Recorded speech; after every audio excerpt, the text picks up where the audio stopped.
pasang garis polisi. Aparat menggelar konferensi pers terkait perkembangan kasus penyekapan dan penganiayaan terhadap korban YTR, di mana polisi akan menetapkan pasal berlapis kepada tersangka Taufik Hidayat dengan ancaman hukuman 13 tahun penjara. Si mengapresiasi kepekaan petugas rumah sakit Hasan Sadikin saat menangani kondisi korban Yuvita Tri Rezeki hingga kasus penyekapan dan penganiayaan sadis ini dapat terungkap. Bagaimana jika orang yang paling kamu cintai, orang yang kamu percaya sebagai pelindung, justru menjadi monster yang paling menakutkan dalam hidupmu? Bagi Yunita Tri Rezeki di Bandung, cinta tidak berujung pada pernikahan yang indah. Cinta justru membawanya ke dalam labirin neraka dunia selama 3 tahun penuh. 36 bulan tanpa sinar matahari, berpindah dari satu lokasi penyekapan ke lokasi lain, menahan siksaan besi panas, sabetan benda tajam, hingga kekerasan yang menghancurkan martabatnya sebagai manusia. Pelakunya adalah kekasihnya sendiri, seorang pria berusia 30 tahun bernama Taufik Hidayat.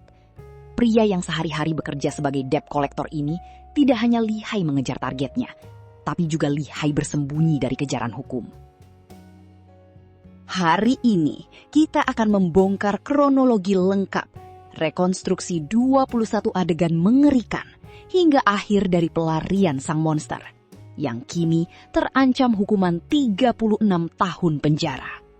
Inilah kisah kelam cengkeraman Taufik Hidayat.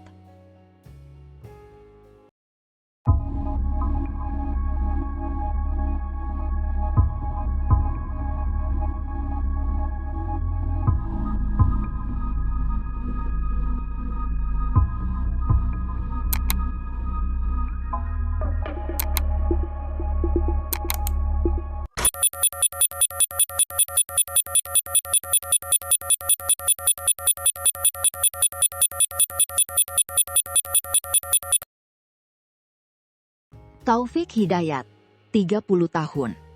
Warga Kampung Tegalame, Desa Ciaro, Kecamatan Nagrek, Kabupaten Bandung, Jawa Barat. Taufik ternyata bukan pelaku kejahatan baru. Ia merupakan seorang residivis yang pernah divonis hukuman 1 tahun 8 bulan penjara pada tahun 2020 atas kasus kekerasan atau penganiayaan serupa. Polisi juga menemukan laporan lain bahwa Taufik terlibat dalam kasus penipuan serta perampasan sepeda motor milik warga. Sehari-hari ia bekerja sebagai penagih utang eksternal atau debt collector di sebuah perusahaan pembiayaan.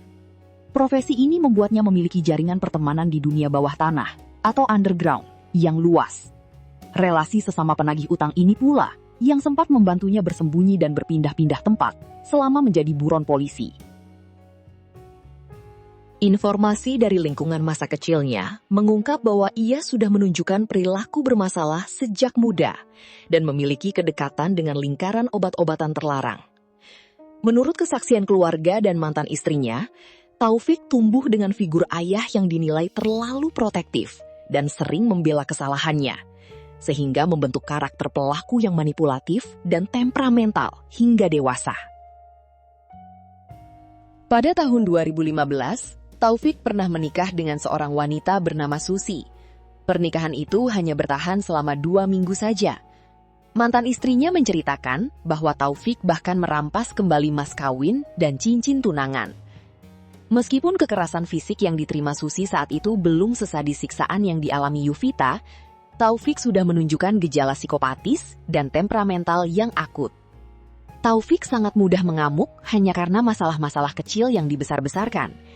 Jika sedang marah atau hasrat seksualnya tidak dituruti, padahal Susi sedang pusing akibat ngidam, Taufik kerap meluapkan emosinya dengan membanting-banting barang, sepatu, hingga helm di depan istrinya.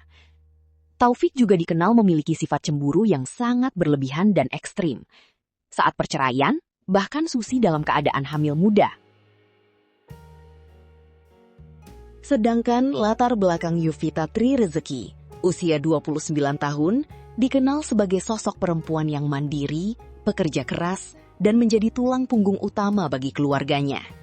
Ia sangat diandalkan untuk membantu menopang perekonomian orang tua dan adik-adiknya di Ranca Ekek, Kabupaten Bandung.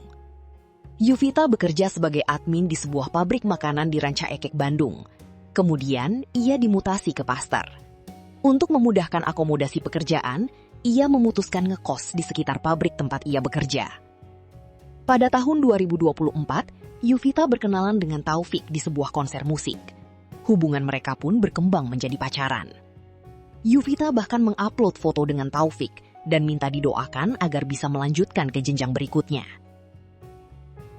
Namun bukannya berujung pada pernikahan, hubungan ini justru membawa malapetaka bagi Yuvita. Tak lama setelah itu, Yuvita mengabarkan akan dipindah tugaskan ke Majalengka selama 2 hingga 3 bulan. Keluarga pun tidak menaruh curiga, karena mengira perpindahan tersebut merupakan bagian dari pekerjaannya.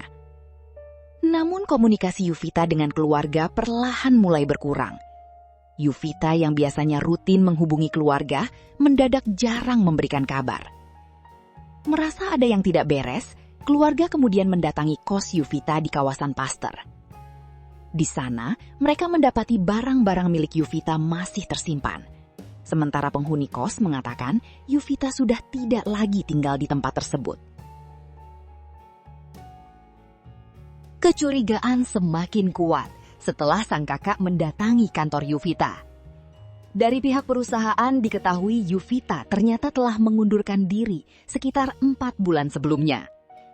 Surat pengunduran dirinya disebut diantarkan oleh pria yang saat itu menjadi pacarnya, yaitu Taufik Hidayat. Salah satu rekan kerja korban mengatakan di suatu wawancara televisi bahwa Yuvita pernah terlihat murung di kantor, lalu terdengar menangis di toilet. Saat ditanya kenapa ia menangis, sambil terisak, Yuvita mengaku bahwa ia sudah hancur.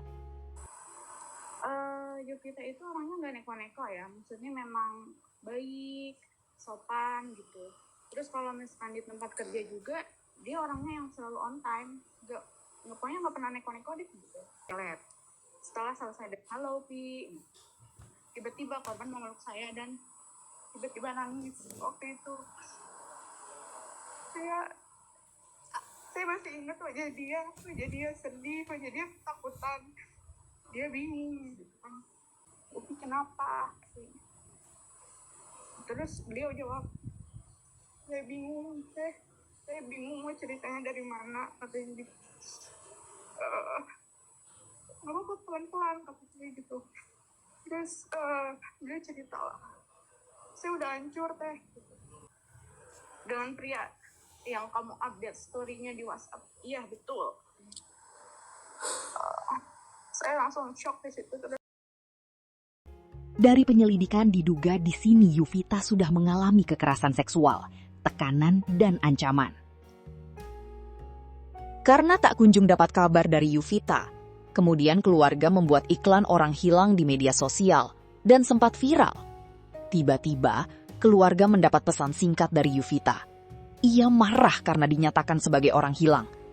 Yuvita mengaku baik-baik saja dan sedang sibuk bekerja. Ia minta untuk tidak dicari lagi oleh keluarganya. Namun, ternyata saat itu ia berada dalam tekanan dan ancaman. Ia berada di bawah kendali Taufik. Taufik merampas motor, perhiasan, dan uang tabungan Yuvita. Ia juga merampas kebebasan Yuvita. Melihat penderitaan fisik dan psikologis yang begitu hebat, masyarakat Indonesia tidak tinggal diam. Kisah tragis yang menimpa Yuvita Trirezeki memicu gelombang empati dan solidaritas kemanusiaan yang luar biasa dari berbagai penjuru negeri. Yuvita tidak lagi berjalan sendirian di kegelapan.